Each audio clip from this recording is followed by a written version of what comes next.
The message came on a quiet Tuesday morning. Every screen on Earth flickered simultaneously, from the largest billboards in Times Square to the smallest smartwatch. The blue-tinted transmission showed beings that looked nothing like the aliens from movies or books. They were geometric shapes that shifted and flowed like liquid crystal, their voices resonating with a harmony that made human speech seem primitive in comparison.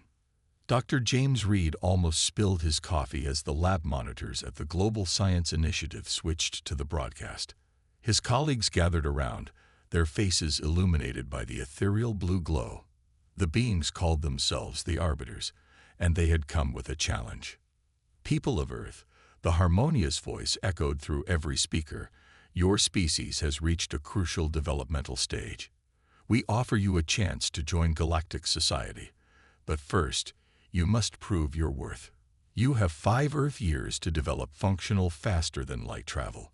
We will provide basic theoretical frameworks to demonstrate its possibility. Succeed, and the stars will be yours. Fail, and your species will remain quarantined within your solar system, forever. The transmission ended as abruptly as it had begun, replaced by pages of complex equations and diagrams that made even the most brilliant physicists at GSI scratch their heads in confusion. The data streamed directly into every major scientific database on Earth, accessible to anyone who wanted to study it. Director Anna Miller's phone hadn't stopped ringing since the broadcast. As head of the newly formed International Response Team, she had the impossible task of coordinating humanity's answer to this challenge. The United Nations had unanimously agreed to pool Earth's resources. For the first time in history, every nation worked toward a single goal. The equations they sent us, Dr. Reed explained during the first emergency meeting, pointing at the holographic display. They're unlike anything we've ever seen. They suggest that faster-than-light travel is possible, but they contradict everything we know about physics. Can we do it? Director Miller asked, her eyes scanning the room filled with the world's top scientists. 5 years? Dr. Reed ran his hand through his graying hair. It would take us that long just to understand these equations, let alone build anything based on them. From the back of the room, someone laughed. All heads turned to see Marcus Thompson, the mathematician nobody had expected to be invited. He sat with his feet propped up on a chair, tablet in his lap, wearing jeans and a faded T-shirt that stood out among the formal attire. "Something funny, Mr. Thompson?" Director Miller asked, her tone sharp. "Oh, very funny," Marcus replied, standing up. He walked to the hologram and waved his hand through it. "They're playing us. These equations, they're perfect, too perfect, like they were designed specifically to make us chase our tails." The room erupted in murmurs. Dr. Reed stepped closer to examine what Marcus was pointing at. "Explain," he said simply. "Look at the elegance of it," Marcus continued. "Every variable is balanced. Every solution leads to another problem, like a mathematical maze with no exit. It's beautiful, really. Whoever designed this is either a genius or what?" Director Miller prompted. "Or they've done this before," Marcus finished, his eyes gleaming with the excitement of solving a puzzle. The next few months saw the largest scientific collaboration in human history. The Global Science Initiative's headquarters expanded into a small city. Teams worked around the clock, testing theories, running simulations, and building prototypes. Every failed experiment brought new insights, but also new frustrations. Dr. Reed spent countless nights in his lab, staring at simulations until his eyes burned. The Arbiter's equations suggested that space-time could be folded like paper, creating shortcuts through the universe. But every attempt to replicate their theoretical models ended in failure. "We're missing something," he muttered one night, as Marcus brought him his 5th cup of coffee. "The math checks out. The theories are sound, but something's not right." Marcus nodded, pulling up his own calculations on a floating screen. "Notice how every solution requires more energy than our sun produces in a year. Even if we could build the drive, we could never power it. It's like they're saying, here's how to do it, but you'll never have enough energy." Dr. Reed agreed. reaching for the coffee. Director Miller walked in, looking as tired as they felt. 3 months had passed, and they had nothing to show except failed simulations and mounting costs. "The UN Security Council wants an update," she announced. "Please tell me you have something positive to report."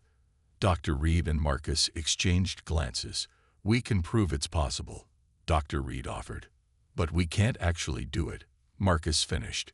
"Not with our current understanding of physics or our energy capabilities." Director Miller sank into a chair. "So we're stuck.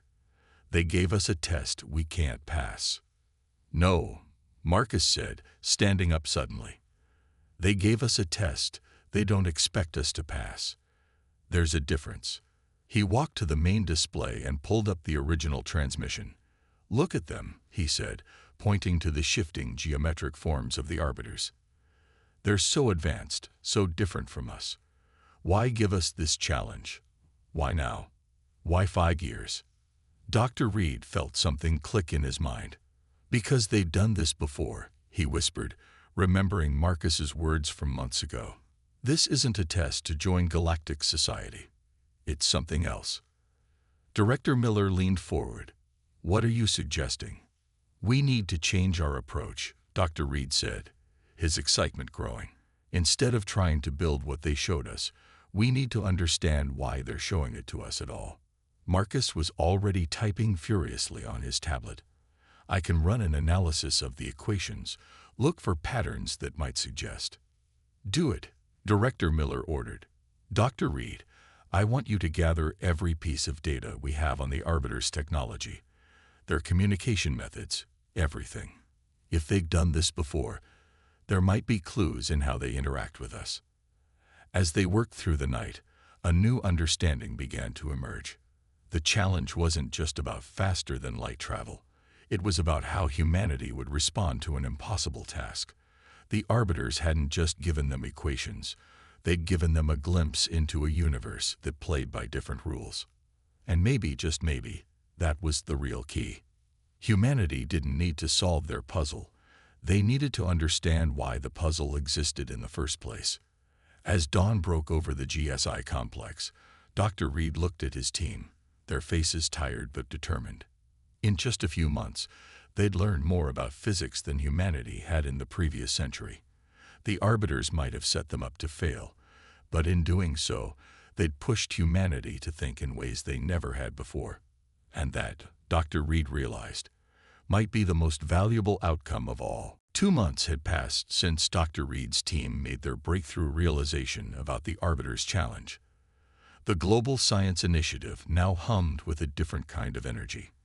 Instead of frantically trying to build an impossible engine, they were hunting for patterns, looking for clues in every bit of data the aliens had left behind. Marcus Thompson sat in his makeshift office, walls covered with holographic displays showing streams of data. He hadn't shaved in days, and empty coffee cups littered his desk.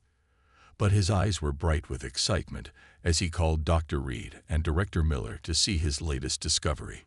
"Look at this," he said, pulling up a series of images. "I've been analyzing the background radiation from every Arbiter transmission. There's something hidden in the noise." His fingers danced across the controls, and a pattern emerged from the static. "They're sloppy. Or maybe they think we're too primitive to notice." Dr. Reed leaned closer, adjusting his glasses. "Those are coordinates," he said slowly. "Dozens of them." "Hundreds," Marcus corrected. "And each one points to a star system. I cross-referenced them with our deep space scans." He pressed another button, and a galaxy map appeared, dotted with red marks. Every single one of these systems went dark in the last 1,000 years. No signals, no signs of advanced civilization. Nothing. Director Miller's face paled. "Are you suggesting what I think you're suggesting? The Arbiters aren't looking for worthy species to join Galactic Society," Marcus said grimly. "They're hunting for threats." Dr. Reed sank into a chair, his mind racing. "The test isn't meant to be passed," he said. "It's meant to identify civilizations on the verge of making a real breakthrough. And then they eliminate the competition," Director Miller finished. But why give us the challenge at all? Why not just? She didn't finish the sentence. Because they're scientists too, Marcus said. They want to see how we approach the problem. It tells them how dangerous we might become. The revelation spread through the top levels of the project like wildfire. Emergency meetings were called. Security was tightened. The question on everyone's mind was, what would happen when the arbiters realized humans had figured out their game? Late that night, Dr. Reed couldn't sleep. He wandered the empty halls of the facility, eventually finding himself in the main lab. To his surprise, he wasn't alone. A young researcher named Tom was still at his station, staring intently at a simulation. "You should get some rest," Dr. Reed said kindly. Tom jumped slightly, then shook his head. "I can't, sir. I keep thinking about something. These equations the arbiters gave us, they're not just about faster-than-light travel. They're about the fundamental nature of reality itself." Dr. Reed pulled up a chair, suddenly alert. "Go on." "Well, look here." Tom pointed to a section of the equations. "This part isn't about moving through space. It's about defining what space is. It's like they've shown us the source code of the universe." The words hit Dr. Reed like a thunderbolt. He rushed to his own workstation, pulling up the original data package from the arbiters. He'd been looking at it wrong all along. They all had.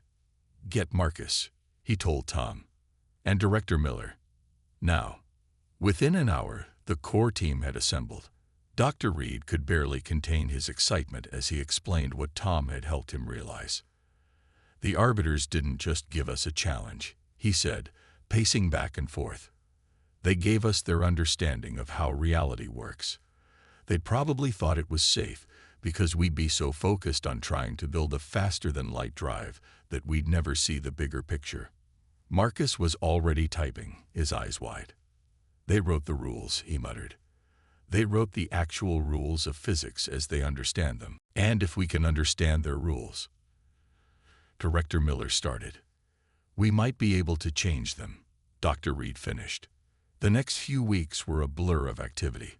The project shifted focus entirely.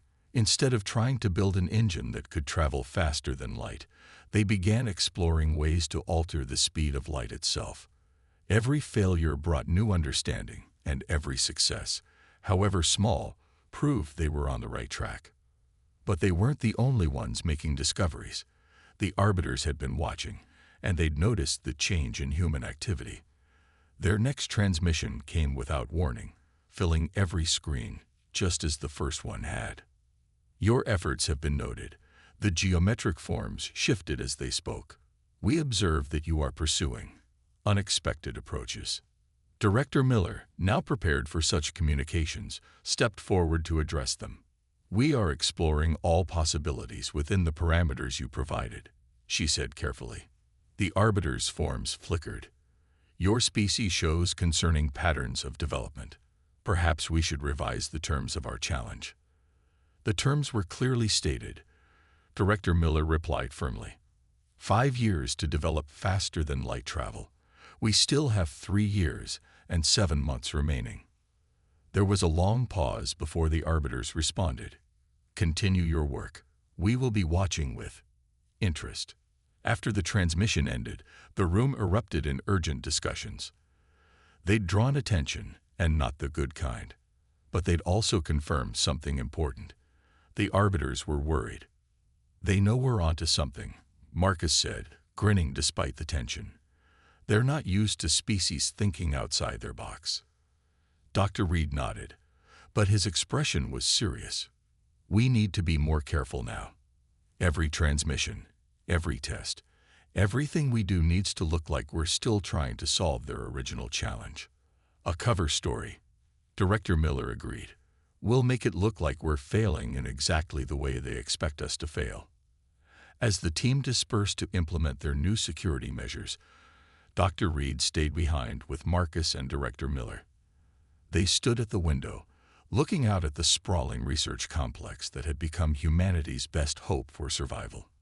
"You know what's funny?" Marcus said suddenly. "They really did set us up to fail. just not in the way they intended. Director Miller raised an eyebrow. How so? By showing us exactly how they think reality works, Marcus explained. They were so confident in their superiority that they never considered we might use that knowledge for something completely different. Dr. Reed smiled. The Arbiters had indeed made a crucial mistake. They'd assumed humans would follow their path, try to solve the problem their way. Instead, humanity was about to try something no species had ever attempted before. They weren't going to break the rules of physics. They were going to rewrite them. The secret laboratory deep beneath the Global Science Initiative looked more like a computer server room than a physics lab. Banks of quantum computers lined the walls, their cooling systems creating a constant low hum. In the center of the room, Dr. Reed and his team gathered around their latest creation, a device that looked deceptively simple. "Is it ready?" Director Miller asked, her voice barely above a whisper. The weight of what they were about to attempt hung heavy in the air. Marcus nodded, his fingers dancing across the control panel. "As ready as it'll ever be. We've run every simulation possible. If this works." He left the sentence unfinished, but everyone knew what was at stake. The device in front of them, which they'd nicknamed the pencil because it could potentially rewrite reality, was the size of a coffee maker. It didn't look like much, just a silvery cube with a spherical chamber in its center. But inside that chamber, they hoped to do something unprecedented, change one of the fundamental constants of the universe. "Everyone clear on the safety protocols?" Dr. Reed asked, looking at each team member in turn. They'd chosen to conduct this test in the underground lab for a reason. If anything went wrong, the reinforced walls would contain it. Hopefully. Tom, who'd become an essential part of the core team, checked the readings one final time. "Field generators are stable. Quantum mesh is aligned. We're ready to begin the test." Dr. Reed took a deep breath. "Start with 1% power. Target volume is 1 cubic centimeter. Duration, 1 second." Marcus initiated the sequence. The sphere in the center of the device began to glow with a soft blue light, similar to the color of the Arbiter's transmissions. That wasn't a coincidence. They'd built this machine using the aliens' own understanding of reality. "Power at 1%, Marcus called out. "Field forming. Now."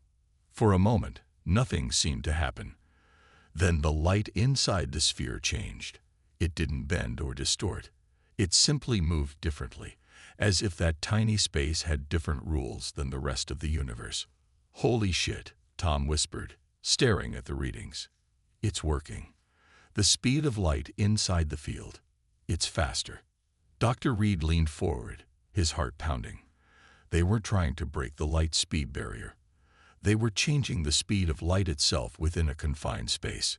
The Arbiter's equations had shown them that the universal constants weren't as constant as everyone had thought. "Increase power to 5%, he ordered. "Expand the field to 10 cubic centimeters." The blue glow intensified. Warning lights flashed on the control panel as the device drew more power, but everything held stable. Inside the test chamber, light was moving faster than it ever had in the history of human science. "This is impossible," Director Miller said, but she was smiling. "We're literally rewriting the laws of physics." "Not impossible," Marcus corrected her. "We're just changing the variables in the universe's source code. The Arbiters showed us how reality works. We're just the first species to think about editing it." The test continued for another hour. They gradually increased power, expanded the field, and measured everything they could think to measure. When they finally shut down the device, the room erupted in cheers and hugs. But Dr. Reed wasn't celebrating yet. He sat at his console, reviewing the data, his expression growing more serious by the minute. "What's wrong?" Director Miller asked, noticing his concern. "The energy readings from our test. They're distinctive, very distinctive. If the Arbiters are watching us as closely as we think they are, they'll know we're up to something," Marcus finished. "Something very different from building a faster-than-light drive." The room fell silent. They'd known this moment would come. but facing it was still daunting. "How long do we have?" Director Miller asked. Marcus ran some quick calculations, based on their previous response patterns. Maybe a week before they notice the energy signature. Another week before they figure out what it might mean. "Then we have 2 weeks to get ready," Dr. Reed said, standing up. "Tom, I want you to work on masking the energy signature. Make it look like failed attempts at their drive design." Marcus starts scaling up the device. Director Miller: "I'll prepare our response." She nodded. "If they come asking questions, we need to be ready." The next 2 weeks were the most intense of their lives. They worked around the clock, improving the device, running tests, and carefully hiding their true progress behind a smokescreen of apparent failures. Tom proved to be a genius at energy camouflage. He developed a way to mask their tests behind what looked like standard physics experiments. Marcus and his team managed to scale up the device, creating a chamber large enough to hold a small car. But their biggest breakthrough came from an unexpected source. One of the cleaning staff, watching them work late one night, made an innocent comment that changed everything. "If you can make light go faster," she said while emptying the trash, "can you make other things go slower?" Dr. Reed had nearly dropped his coffee. He'd rushed to find Marcus, and together they'd spent the next 12 hours expanding their theoretical framework. They weren't just limited to making things faster. They could potentially adjust any fundamental constant within their field. "This is bigger than faster than light travel," Dr. Reed explained to Director Miller the next morning. "We're developing the ability to create spaces where reality itself works differently. We could make gravity stronger or weaker, change how electromagnetism works, alter the strong nuclear force. We're not just rewriting one rule," Marcus added, his eyes bright with excitement despite his exhaustion. "We're learning to rewrite all of them." The implications were staggering. This wasn't just a way to achieve faster than light travel. It was a tool to reshape the very fabric of the universe. The Arbiters had given humanity the keys to reality itself, never imagining that humans would figure out how to use them. As the second week drew to a close, they made their final preparations. They knew the Arbiters would come. The only question was whether humanity would be ready when they did. "Run the final test," Dr. Reed ordered. The device hummed to life, its field expanding to fill the chamber. Inside, reality bent to human will. Light moved faster, gravity shifted, and the impossible became possible. As they watched their creation at work, Dr. Reed thought about the Arbiter's challenge. They'd tried to set humanity up for failure, but in doing so, they'd given humans exactly what they needed to succeed. Not by following the aliens' rules, but by learning to write new ones. The future was uncertain, but one thing was clear. Humanity wasn't going to fail this test. They were going to transcend it entirely. The Arbiter's message arrived exactly as Marcus had predicted. Their geometric forms filled the screens of the Global Science Initiative, their usual smooth movements now sharp and agitated. Dr. Reed could almost feel their confusion and concern radiating through the transmission. "Your recent energy signatures are anomalous." The harmonious voice had an edge to it now. "Explain your current research direction." Director Miller stood before the main screen, her face carefully neutral. They had rehearsed this moment dozens of times. "We are exploring all possible approaches to faster-than-light travel, as permitted by your challenge." The geometric shapes twisted in what might have been frustration. "Your energy patterns do not match any known approach to FTL technology. Clarify your methods." While Director Miller kept the Arbiters occupied with carefully practiced half-truths, the real work continued in the underground lab. Dr. Reed and his team were putting the finishing touches on their largest field generator yet. The chamber now filled most of the reinforced room, its walls lined with the reality-bending technology they'd developed. "Field stability at 98%, Tom called out, his fingers flying over the controls. "We can maintain a space the size of a small house where light moves 1,000 times faster than normal." Marcus grinned as he checked the readings. "And that's just the beginning. Look at this." He pulled up a new set of calculations. We can alter gravity, change how time flows, maybe even modify the strong nuclear force itself. The Arbiters didn't just give us a key to faster-than-light travel. They handed us the administrator password to the universe. Above them, Director Miller continued her careful dance of words with the Arbiters. Our research methods may seem unusual, but I assure you we are working within the parameters you established. Your species displays concerning patterns of development. The Arbiters responded. We have observed similar deviations before. They did not end well for the species involved. The threat was clear, but Director Miller didn't flinch. We appreciate your concern, but we still have more than 2 years remaining in our allocated time. Unless you're changing the terms of the challenge. The Arbiters' forms flickered, and for a moment, the transmission wavered. When they spoke again, their tone was different. We will be arriving personally to inspect your progress. Prepare for our arrival in 7 Earth days. The transmission cut off abruptly. Director Miller immediately rushed down to the underground lab. We've got company coming, she announced. 7 days. Dr. Reed nodded grimly. Then we better make them count. The next week was a blur of activity. The team worked in shifts, pushing their technology to its limits. They weren't just preparing a demonstration anymore. They were getting ready for humanity's first real confrontation with an advanced alien species. Tom made a breakthrough on the 4th day. He'd been experimenting with different field configurations when he discovered something unexpected. Look at this, he called the others over. When we layer the fields in this pattern, we can create a space where multiple laws of physics are changed simultaneously, but in a controlled way. Dr. Reed studied the results, his excitement growing. This is perfect. Instead of just making light move faster, we can create a space where reality itself works exactly how we want it to. Like a bubble of new physics, Marcus added. Our own personal universe with our own rules. The implications were staggering. They weren't just building a better engine, they were developing the ability to reshape reality itself.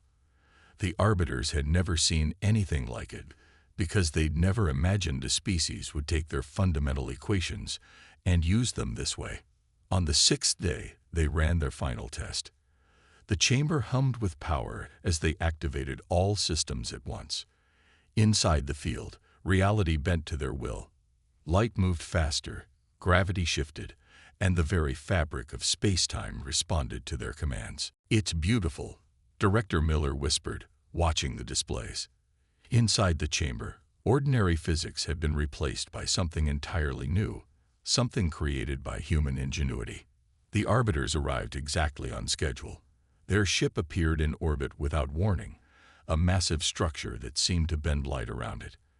They sent down 3 representatives, their geometric forms even more impressive in person than they had been on screens. The aliens were escorted to the main presentation hall of the Global Science Initiative. Dr. Reed couldn't help but notice how they seemed to analyze everything they passed, probably scanning for signs of the energy signatures that had caught their attention. Show us your progress, they demanded once everyone was assembled. Director Miller stepped forward. Of course, but first, we have a question for you. She paused, making sure she had their full attention. How many other species have you given this challenge to? The Arbiters' forms shifted uncomfortably. That information is not relevant to your test. We think it is, Dr. Reed spoke up. We think it's very relevant. Just like it's relevant that every species that actually succeeded in building your faster-than-light drive mysteriously disappeared shortly afterward. The geometric forms began to pulse with agitation. You are exceeding the bounds of appropriate inquiry. No, Marcus said, standing up. We're exceeding the bounds of what you thought we were capable of. There's a difference. Director Miller nodded to Dr. Reed. He pressed a button on his tablet, and the lights in the room dimmed. In the center of the presentation hall, a sphere of blue energy formed, a miniature version of their reality-altering field. You didn't just give us a challenge, Dr. Reed explained as the Arbiters watched in what seemed like shocked silence. You gave us the fundamental equations that describe how reality works, and we learned to do something with them that you never expected. Inside the demonstration field, light began to move in impossible ways. Gravity shifted and changed. The very fabric of space-time bent according to human will. "We don't need faster-than-light travel," Director Miller said calmly. "We've learned to rewrite the rules of reality itself, and we're just getting started." The Arbiter's forms had gone completely still. When they finally spoke, their harmonious voice carried a note that hadn't been there before, something that sounded almost like fear. "This is unprecedented," they said. No species has ever thought to use your equations this way." Marcus finished for them. "Maybe because they were all too busy trying to solve the problem the way you expected them to." As the demonstration continued, Dr. Reed could see the Arbiters calculating, probably running scenarios, trying to figure out how to handle this completely unexpected development. They had come expecting to find either failure or a dangerous success they would need to eliminate. Instead, they had found something entirely new. Humanity hadn't just refused to fail. They had changed the rules of the game itself. The silence that filled the Global Science Initiative's presentation hall was unlike anything Dr. Reed had ever experienced. The Arbiter's geometric forms shifted and twisted, their usual fluid movements now erratic and uncertain. They had come expecting to find either failure or a dangerous success they could eliminate. Instead, they had found something that challenged their entire understanding of what was possible. This technology, their harmonious voice finally broke the silence. It cannot be allowed to exist. The fundamental constants of reality must remain constant. Director Miller stepped forward, her voice firm but calm. "Those constants are just variables in the universe's code. You taught us that yourself when you gave us those equations. We simply learned to edit them." "Let us demonstrate something else," Dr. Reed said, nodding to Marcus. They had prepared for this moment, knowing the Arbiters might react with fear or hostility. Marcus activated a new sequence on his control panel. The demonstration field in the center of the room expanded, now filling a larger space. Inside it, reality began to change in new ways. "Watch carefully," Dr. Reed explained. "We're not just making light move faster or changing gravity. We're creating spaces where multiple laws of physics can be adjusted simultaneously, all working in perfect harmony." Tom, monitoring the readings, called out the changes. Field 1, light speed increased by factor of 10,000. Field 2, gravitational constant reduced to 1/10 normal. Field 3, strong nuclear force enhanced by factor of 5. All fields stable and containment holding. The Arbiters moved closer to the demonstration, their forms analyzing every aspect of what they were seeing.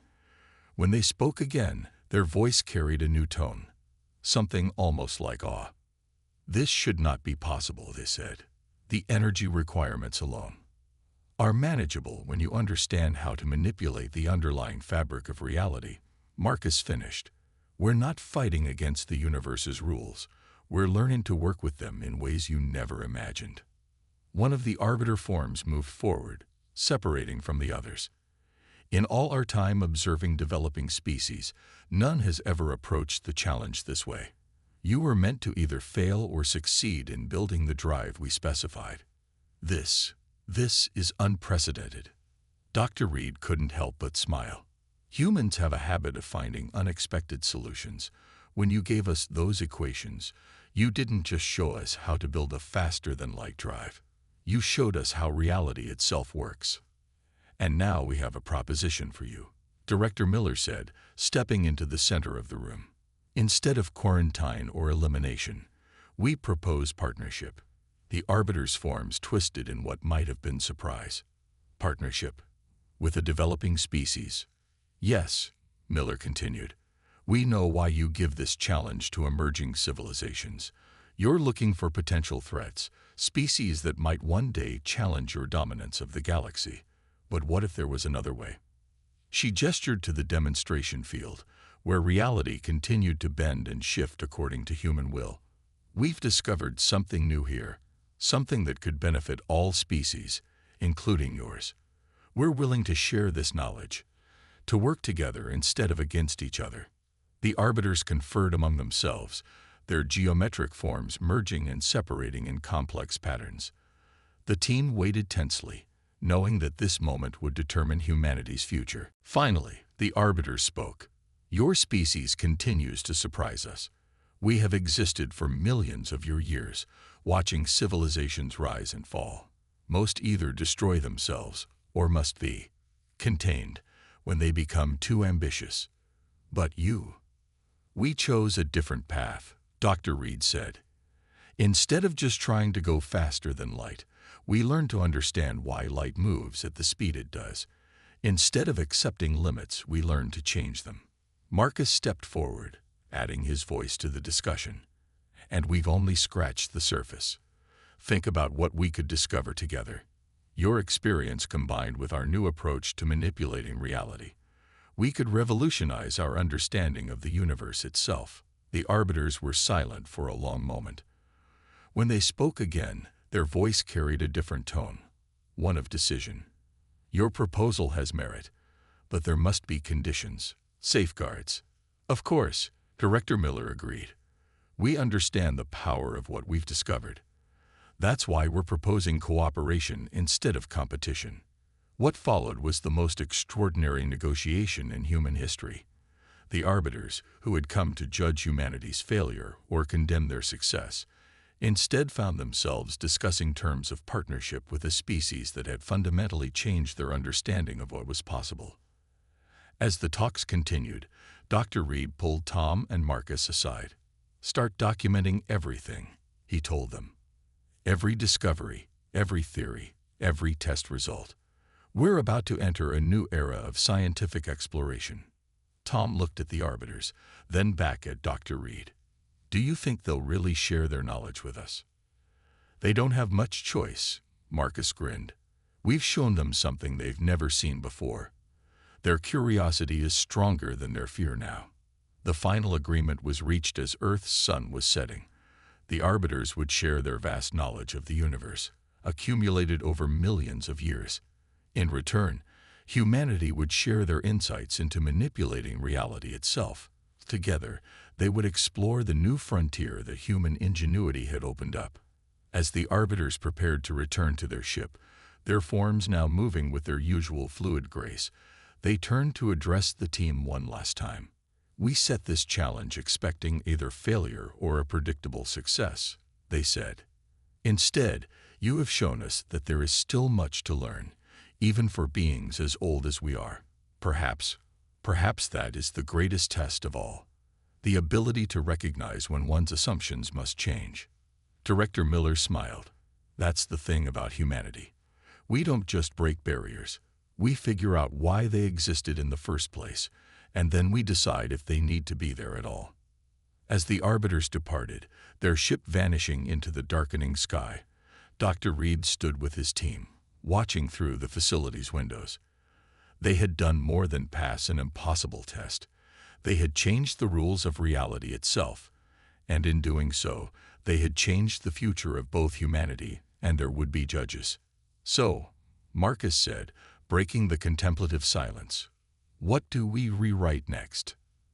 Dr. Reed looked at his team, seeing the same excitement and determination that had brought them this far. "Everything," he said simply. "We rewrite everything." And in that moment, as the stars began to appear in the evening sky, humanity stood on the brink of its greatest adventure, not just reaching for the stars, but learning to reshape the very universe they inhabited. The arbiters had tried to set them up to fail, but instead, they had given humanity exactly what it needed to transcend their limitations entirely.